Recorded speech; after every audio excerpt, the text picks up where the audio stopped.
Hello everyone, this is Club 10M Plus's exciting new podcast that's here for you. We are all about stories, new developments and learning about individuals. Our hope is that you will join us every week to hear about our distinguished guests. We hope to inspire you, bring you laughter and make you reflect.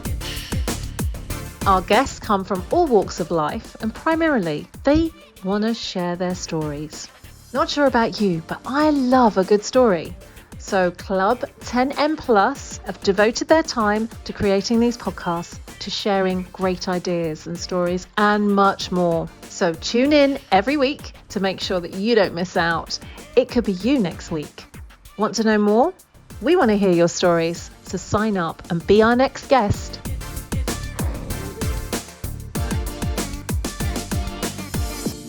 Hi, Petra, and welcome back to Your Pitch. I always think being a Panther is kind of cool, but I think you have the coolest jobs.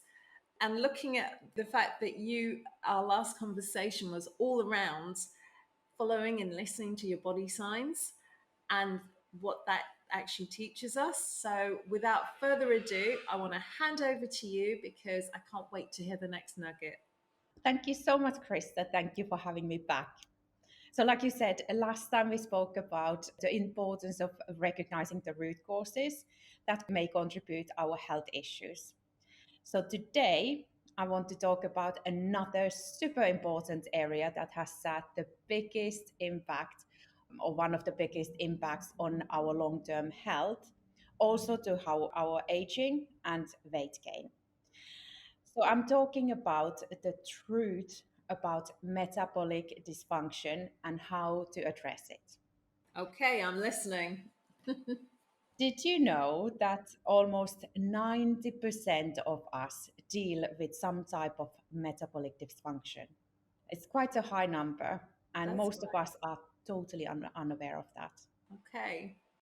So, metabolic dysfunction is by far one of the biggest epidemics, and it can affect about everything from your mood to your health to your immune system, your hormones, the rate that you age, and so much more. Oh wow! So we're I know. aging. We're Yeah. aging as well. I Yes. that Aging. resonates. Yeah, absolutely. And we don't draw that connection in between that how that our aging or weight gain absolutely anything to do with our metabolic health, but it has everything to do with it. So we have trillions, to be a little bit nerdy here. We have trillions of cells in our body, and every single cell for it to work, it needs energy to function. So it needs usable form of energy, and that is created from our metabolic function.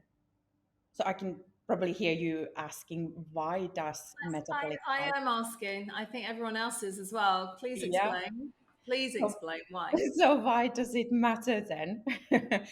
The truth is, no part of your body is safe from metabolic disease if you do treat it right.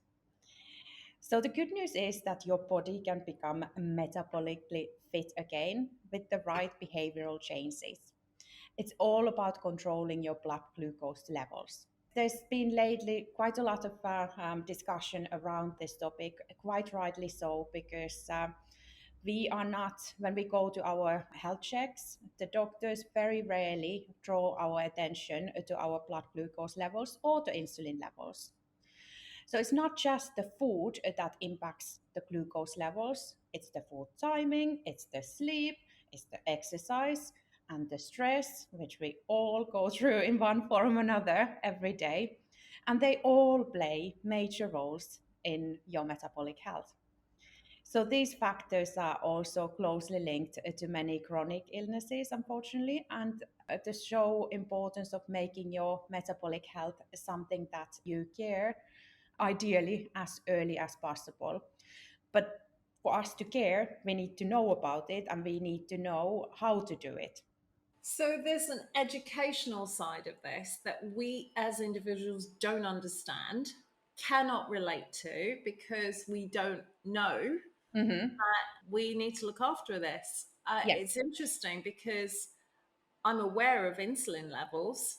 I'm aware of the fact that my blood sugars can go up and down. I feel very tired if I haven't eaten, but I didn't realize that that was going to impact on the rest of my life. So, how do we get this message out? I mean, how does this become mainstream now?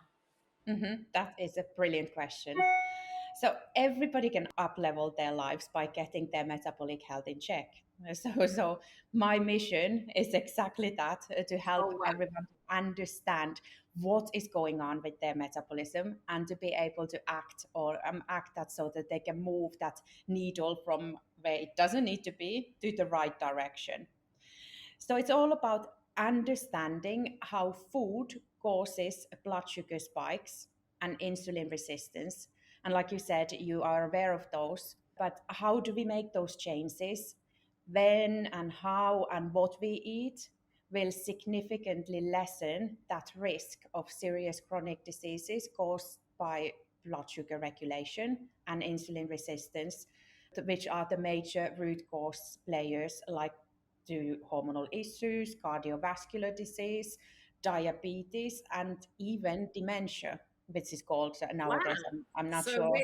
this is the research that's come out then. This is all Yep. new, as in latest research. We're now discovering Well, it's that, not layest research, except what they nowadays call the dementia is diabetes of the brain. So they call it type 3 diabetes, which wow. is totally preventable.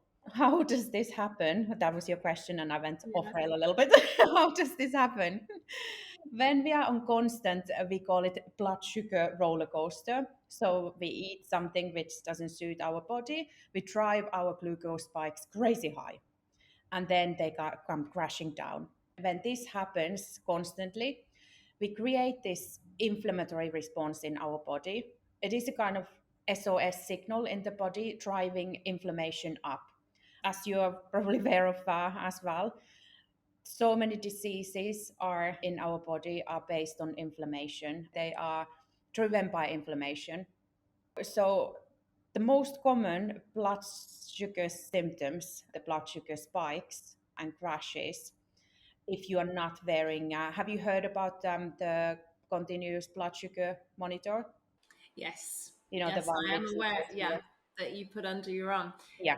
I'm just going to go back 1 second Yeah. because I don't want to lose the train of thought where you were saying our blood sugars spike depending on the food we eat. Now, if Hmm. we eat a certain group of foods or a certain type of food, now my question is, well, how do I know what to eat? Why would I? I mean, you're saying that diet is important. We get that. But then what if that particular food that I love spikes my body and I can't actually have it and it's going to cause me inflammation? You're asking me to change everything I love to do something that's right for my body. Help. How's that even going to compute with some people? Sorry, I'm taking you back a little bit, but I No, really need this answered. I'm like going, help, no, because that's brilliant question. Obviously, nobody else asks you to change everything. So there are certain hacks that you can do, and okay, but I'm first, liking first this. there's you need to recognize that your body is going through these blood sugar spikes. So there are these tools like the GCM, the continuous blood glucose monitor, where you can see by putting this little device here. It works 14 days, it connects with your phone, and you can see how eating certain foods react with your body. But obviously, they are quite expensive. They're not always readily available, and I can't or nobody can expect them to bear them all the time. I found it very helpful on my journey in particular because certain foods are very, very individual. Like, for example, when I was wearing the continuous glucose monitor, there were certain foods that I thought that they were healthy, but my goodness, they were spiking my blood sugar glucose like a hockey stick up and then down. And those are exactly those spikes that create that inflammatory response in our body. So the other thing, if you are not wearing them, like I said, we cannot always access that. So there are certain signs like you feel pretty hungry after eating, especially 1 or 2 hours after a meal. The second sign is you experience this energy slumps or feeling super tired and run down, especially as you near the afternoon or the end of the day. Yeah. Yeah. The third one is you have trouble falling asleep at night and you feel jittery or feel anxious Mm. with increased thirst. You have these hunger headaches. Have you ever experienced those? I think I've had those, but I'm not going to admit to how and why. Yeah. So, yeah. The other thing is, focus, inability to focus or feel productive. So there are other signs, but those are sort of warning signs that if you feel like that, if you feel hungry hour after your food, you know that your previous meal or a drink has spiked your blood sugar and it has come crashing down and your body is telling that it's not happy. So like Mm. me, before I realized this, it was every single day. And I really didn't know that it was sugar and refined carbs that hijacked my brain and my metabolism and my body. And I honestly thought that I was just tired and foggy. And every single day, about 3 o'clock, I needed that coffee to carry on or some sort of a sugary bite or health bar. And I just blamed it on my cortisol level, and I just thought that I was simply fatigued. So Wow. I don't even want you to stop, but we've gone over time as I mean, usual. I haven't even shared my hacks. Don't tell me we got to have a part 3 on metabolism. um, what I thought that I what had time myself. one nugget. That's what we have time for. I And I love have it. three I love hacks. it. Petra's like, I told you what I want to tell you. Okay, you have 1 minute and no more. Go. Okay. So there are three hacks to actually do something about it. So number one, break your fast, i.e. your first meal of the day, with savory meal, including protein, healthy fats, and fiber.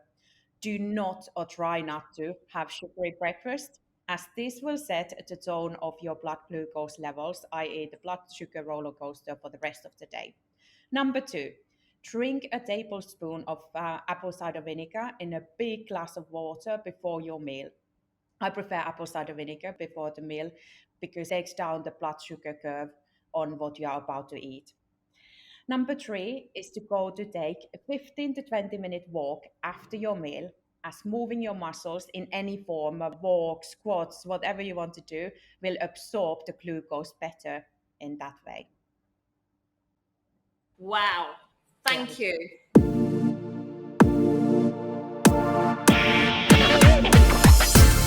Hello, everyone. This is Club 10M Plus's exciting new podcast that's here for you.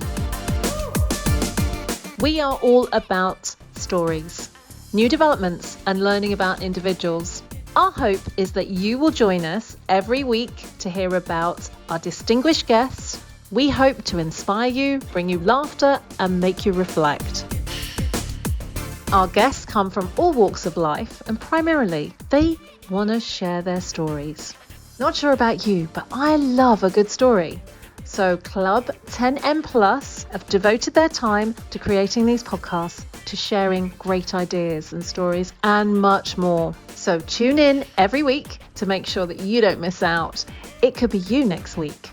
Want to know more? We want to hear your stories, so sign up and be our next guest.